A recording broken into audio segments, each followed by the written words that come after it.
Hello everyone, I hope आप सब अच्छे होंगे। तो आज जिस पोएम को हम देखने वाले हैं उसका नाम है एमेंडा। अब एमेंडा जो है वो इस पोएम का मेन कैरेक्टर है, जो 10 से 12 साल की एक लड़की है, मतलब टीनेजर गर्ल है। इस पोएम को लिखा है रॉबिन क्लेन ने। ठीक है, चलिए इंट्रोडक्शन से शुरू करते हैं। Every child feels that she और ही is controlled and instructed not to do one thing or another। हर बच्चे को ऐसा लगता है कि उसे टोका जाता है कुछ चीज़ को करने के लिए या ना करने के लिए। मतलब कि ऑलमोस्ट हर चीज़ में बच्चों को रोका जाता है, ऐसे मत करो, वैसे मत करो, इस तरह से नहीं बैठते, इस तरह से नहीं खाते, अरे क्या पूरा दिन मोबाइल लेकर बैठे रहते हो, अरे क्या पूरा दिन टीवी देखते रहते हो, राइट। ये सब आपके साथ ज़रूर होता होगा। टू बी ऑनेस्ट, मेरे साथ भी होता है भाई। You too may feel that your freedom is curtailed. आपको लगता है जैसे आपकी फ्रीडम को कर्टेल मतलब कि लिमिट कर दिया गया है, आप अपनी मर्जी से कुछ भी नहीं कर पाते। ठीक है, तो चलिए पोएम देखते हैं। अब ये पोएम में क्या है बेटा, ये स्टैंजास जो देख रहे हैं आप, ये स्टैंजास एमेंडा की माँ बोल रही है, और जो ब्रैकेट वाले स्टैंजास है वो एमेंडा के इनर थॉट्स है, मतलब उस वक्त एमेंडा के दिमाग में क्या चल रहा है वो दिया गया है। ठीक है, देखेंगे तो उसकी मम्मी कुछ बोलेगी, फिर उसके दिमाग में क्या चल रहा है वो दिया है, अगेन उसकी मम्मी, अगेन ब्रैकेट दिया है, तो वो एमेंडा के इनर थॉट्स हैं। ठीक है, कि उस वक्त जब एमेंडा की मम्मी उसे डांट रही है तब उसके दिमाग में एग्जैक्टली क्या चल रहा है वो यहाँ पर दिया गया है। ठीक है, चलो फर्स्ट स्टैंजा शुरू करते हैं। Don't bite your nails Amanda, don't hunch your shoulders Amanda, stop that slouching and sit up straight Amanda. Amanda की माँ उससे कहती है कि एमेंडा अपने नाखूनों को मत चबाओ, एमेंडा इस तरह से अपने कंधों को चढ़ाकर मत बैठो। हंच मतलब ऐसे कंधों को चढ़ाकर बैठना। स्टॉप दैट स्लाउचिंग, स्लाउचिंग का मतलब क्या बेटा, एकदम ऐसे लेजी होकर बैठ जाना एकदम सोफे के ऊपर या ऐसे, राइट, तो उसे स्लाउचिंग कहते हैं। तो एमेंडा की माँ कहती है कि स्टॉप दैट स्लाउचिंग, इस तरह से मत बैठो। सिट अप स्ट्रेट, एकदम सीधे से बैठो। तो एमेंडा की माँ उसे इस तरह से डांट रही है। अब देखो एमेंडा के दिमाग में उस वक्त क्या थॉट चल रहे हैं। There is a languid का मतलब बेटा रिलैक्स्ड, ओके। एमरल्ड सी, अब एमरल्ड है ना बेटा, एक स्टोन होता है जो ग्रीन कलर का होता है, ओके। तो यहाँ पर एमरल्ड सी मतलब कि ग्रीन सी, ग्रीन कलर का पानी हो जिसका, वैसा सी। Where the sole inhabitant is me, a mermaid drifting blissfully। Amanda के थॉट क्या चल रहे हैं कि कहीं ना कहीं एक एकदम रिलैक्स्ड ग्रीन कलर का सी होगा, जहाँ पर सोल इनहेबिटेंट, सोल मतलब अकेला, इनहेबिटेंट मतलब वहाँ पर रहने वाला, जहाँ पर रहने वाली मैं सिर्फ अकेली होंगी।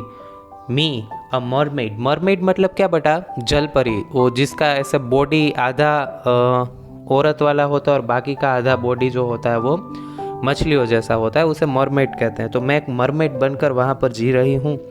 ड्रिफ्टिंग ब्लिसफुली, ड्रिफ्टिंग मतलब धीरे धीरे चलना, ठीक है। ब्लिसफुली मतलब खुशी से, मैं वहाँ पर मस्त अपनी खुशी से उस समंदर में तैर रही हूँ, और वहाँ पर रहने वाली भी मैं अकेली हूँ, ना मुझे कोई रोक टोक करने वाला है, ना मुझे कुछ कोई कहने सुनाने वाला है, ठीक है। थर्ड स्टैंजा देखते हैं। अब एमेंडा की माँ फिर से बोल रही है, did you finish your homework Amanda, did you tidy your room Amanda, I thought I told you to clean your shoes Amanda. Amanda की माँ कहती है कि अमेंडा, क्या तुमने अपना होमवर्क कंप्लीट कर लिया, क्या तुमने अपना रूम साफ कर लिया, टाइडी मतलब साफ सफाई करना। I thought I told you to clean your shoes, शायद मैंने तुम्हें तुम्हारे जूते साफ करने के लिए कहा था, क्या तुमने वो कर लिया एमेंडा। अब देखो एमेंडा के thoughts, I am N orphan. Amanda ये टक टक से टिक टिक से अपनी माँ की इतना चिढ़ गई है कि वो उसका एक्सट्रीम, वो क्या बोलूँ मैं, पिस्ड ऑफ हो गई है। वो सोच रही है कि आई एम एन ऑर्फन, मैं अनाथ हूँ, रोमिंग द स्ट्रीट, और मैं गलियों में अकेले अकेले ऐसे ही भटक रही हूँ। I pattern soft dust with my hushed bare feet, मेरे नंगे पाँव है। बेयर फीट मतलब बेटा नंगे पाँव, मतलब उसने चप्पल वगैरह कुछ नहीं पहनी है, और वो धूल में, रेत में अपने इन पैरों से कुछ ना कुछ पैटर्न बना रही है। द साइलेंस इज गोल्डन, यहाँ पर ये जो शांति है वो एकदम गोल्डन, मतलब सुनहरी है, सोने की तरह। It is valuable. The freedom is sweet, और यहाँ पर जिस आज़ादी को मैं महसूस कर पा रही हूँ वो काफ़ी मधुर है। अब फिर से अमेंडा की माँ गई। Don't eat that chocolate Amanda, remember your acne Amanda, will you please look at me when I am speaking to you Amanda. उसकी माँ कहती है अमेंडा अब वो चॉकलेट मत खाओ। रिमेंबर योर एक्ने, एक्ने मतलब क्या बेटा, हमारे जो टीनेजर्स होते हैं मोस्टली, उनके फेस पर पिंपल्स आ जाते हैं, राइट, उसे एक्ने कहते हैं, और चॉकलेट खाने से ये एक्ने बढ़ता है, ऐसा एमेंडा की माँ कह रही है। ठीक है, इसीलिए वो उसे वो चॉकलेट खाने से मना कर रही है। और बाद में कह रही है कि एमेंडा एटलीस्ट जब मैं तुमसे बात कर रही हूँ तो मेरी ओर देख तो लिया करो। अब अमेंडा क्या थॉट है देखो। आई एम रापुंजेल, रापुंजेल ना बेटा एक कैरेक्टर है, स्टोरी है, मतलब काफ़ी पुरानी स्टोरी है, जिसमें क्या बेटा एक बड़ा सा टावर जैसा है। अब रापुंजेल जो लड़की हो उसके काफ़ी लंबे बाल है, इतने लंबे बाल है कि वो टावर से जब अपने बाल खोलती है तो नीचे ग्राउंड तक उसके बाल छू जाते हैं। और उस टावर में उसको एक विच ने कैद कर रखा है, और वो विच जो है वो उस बालों की मदद से चढ़कर बाहर आती है और ऊपर चढ़ती है। वैसे स्टोरी काफ़ी लंबा है, बट आप ऐसा समझ कर चलो कि रापुंजेल एक कैरेक्टर है, एक लड़की का कैरेक्टर है जिसके बाल काफ़ी लंबे हैं। I have not a care, मुझे किसी भी चीज़ की कोई परवाह नहीं है।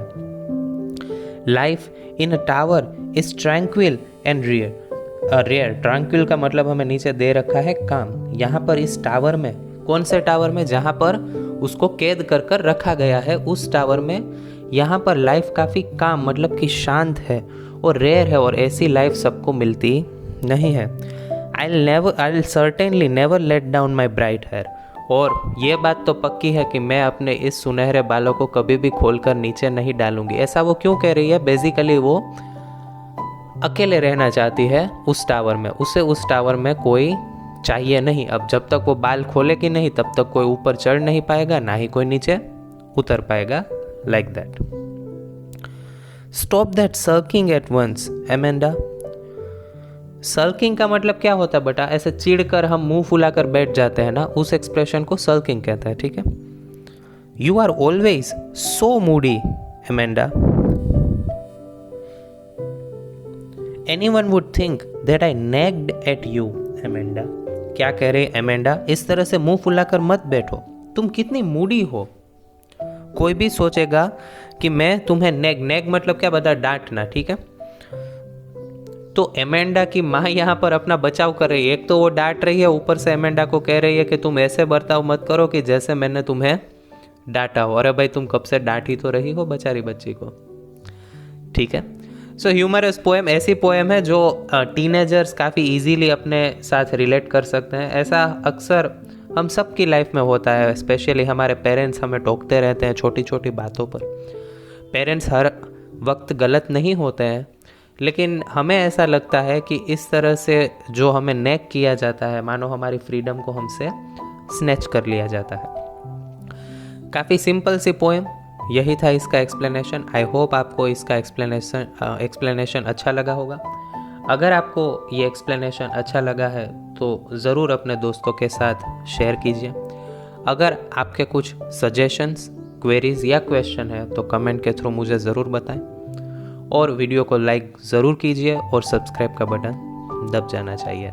आज के लिए यहाँ तक रखता हूँ। Thank you very much, have a nice day and do take care of your good self. Thank you.